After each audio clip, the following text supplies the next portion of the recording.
Maria stood at the edge of the pasture, watching the sunset paint the Montana sky in shades of amber and rose. Behind her, the ranch house glowed with warm light, and she could hear laughter drifting through the open windows. The rancher's family was inside, celebrating his daughter's engagement, and Maria knew she didn't belong there. She'd made up her mind. Tomorrow, she'd pack her things and leave before anyone woke up. It was better this way.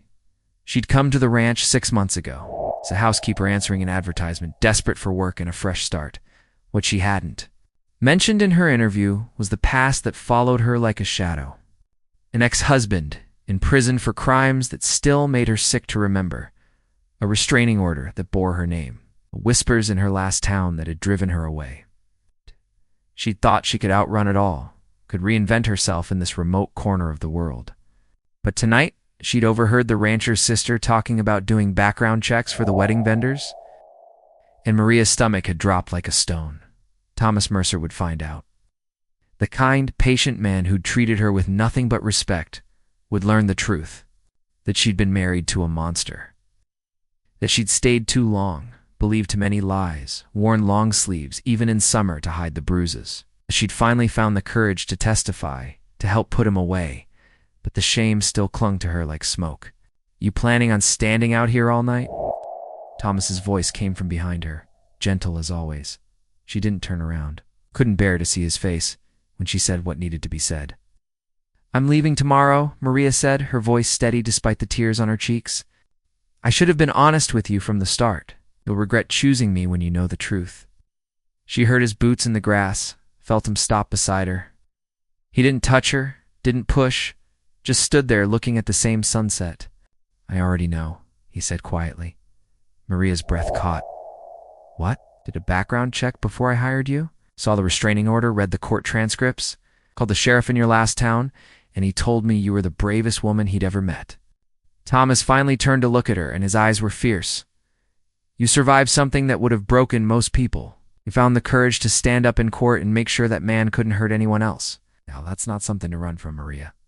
That's something to be proud of. But your family," she started. "My family adores you. My daughter said you're the only person who really listened when she was worried about the wedding. My son told me last week that your biscuits are better than his grandmother's, which is basically treason in this house." He smiled then, soft and real. "I already regret waiting this long to tell you something." Maria's heart hammered against her ribs. "Tell me what? That I'm in love with you? I've been for months. Kept telling myself it was too soon, that you needed time, that I should wait for the right moment." He took her hand, calloused fingers warm around hers. "But watching you plan to run away because you think you're not good enough? That's my regret, Maria. Not telling you sooner that you're exactly who I've been waiting for." The tears came harder now, but they felt different. "Cleaner somehow, I'm scared," she whispered.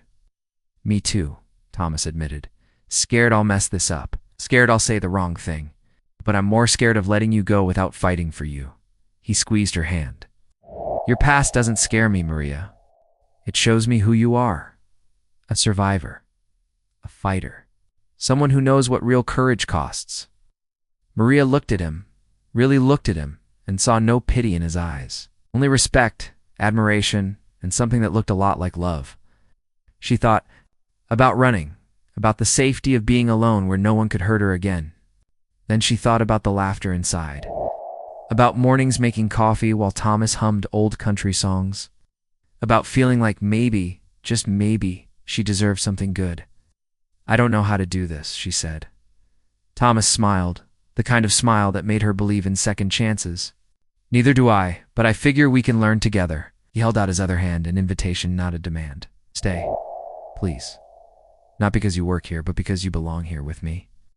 Maria took his hand, and together they walked back toward the house, toward the light and laughter and the terrifying, beautiful possibility of love that saw all her scars and chose her anyway.